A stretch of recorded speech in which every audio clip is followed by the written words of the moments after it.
Hello Hello， 胖妮儿来喽！继续跟胖妮过情关，订阅胖妮，更新不迷路。剧中有这样一个情节，皇上从圆明园回宫后，赐甄嬛一双用蜀锦和蓝田玉做的鞋，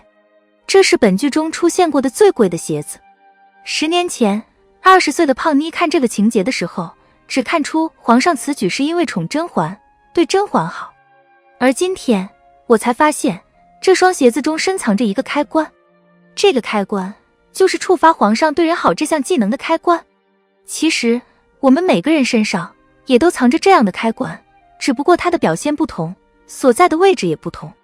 像甄嬛、眉庄这种在健康有爱的环境中长大的人，活得像个小太阳，在不影响自己生活的前提条件下，他们愿意与人为善。尤其是甄嬛，选秀的时候她不认识安陵容，却愿意为安陵容打抱不平，还为了助她电选成功，以海棠花和自己的一副耳环为点缀，替她打扮。后来甄嬛在自己的生辰宴上发现敦亲王福晋身体不适，也是出自本能的给予关照。虽然甄嬛也知晓人性中的黑暗面，不过在与人交往时，她的眼睛非常愿意看到人性中光明的一面，并以和善的态度示人。而安陵容这种自卑到骨子里的人，她的对人好往往表现为讨好。一个对她有压倒性优势，又能给她带来利益的人，最能触发她对人好的开关。相比于甄嬛和安陵容，胖菊的成长经历以及脑回路更为复杂。童年时期的她是一个爹不疼妈不爱的孩子，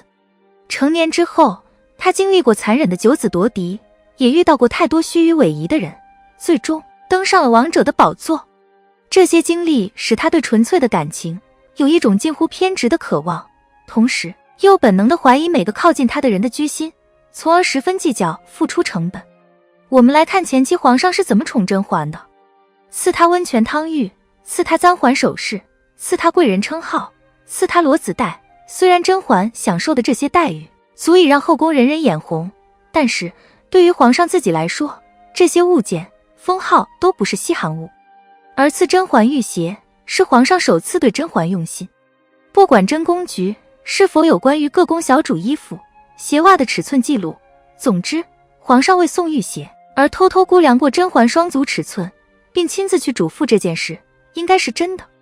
否则他不会在甄嬛试鞋的时候邀功似的说正好合你的脚，看来真没嘱咐错，专把话题往尺寸上引。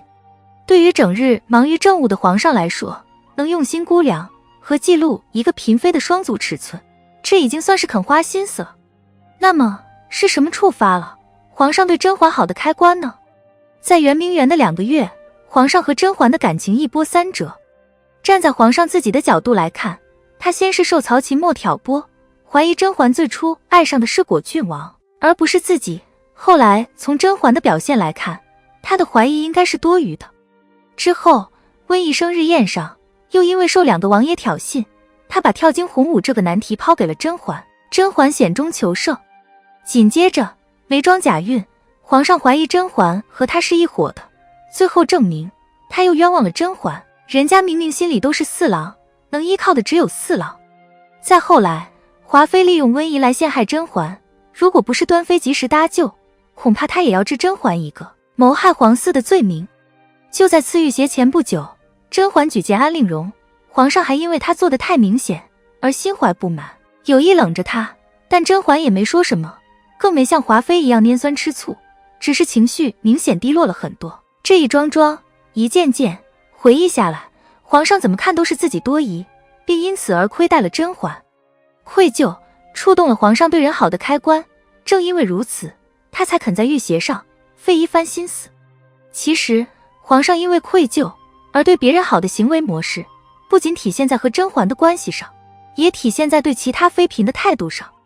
温宜生日宴上，端妃拖着病弱之躯前往，皇上对她十分尊重和怜惜。这事并不是因为爱，而是因为皇上明白，端妃当年端给华妃堕胎药，只是替自己和太后担了虚名。为此，端妃失去了做母亲的资格，这么多年来深受华妃霸凌、苟延残喘的生活，她对不起人家。年羹尧势力倒台之后，皇上之所以没立即处死华妃，也并非因为余情未了，而是因为他知道华妃对自己一往情深，他却先毒害他腹中孩子，又赐欢宜相致他终身不孕。这一生是他负了华妃。眉庄禁足出来之后，对皇上态度十分冷淡。后来眉庄怀了温实初的孩子，略施小计，皇上就上当了。这也不是因为皇上真的顾念旧情，而是因为皇上对自己当初冤枉眉庄感到愧疚，希望能给他些许弥补。只有感觉到自己对不住别人的时候，才肯用心付出。这种心理的本质是宁叫我负人，不叫人负我。和这样心态的人建立亲密关系是一件特别艰难、痛苦和危险的事。相较而言，果郡王给甄嬛的爱则没有那么多谋算，他永远愿意去做那个多付出、受伤害的人，真心希望甄嬛在感情里能够多得到被保护。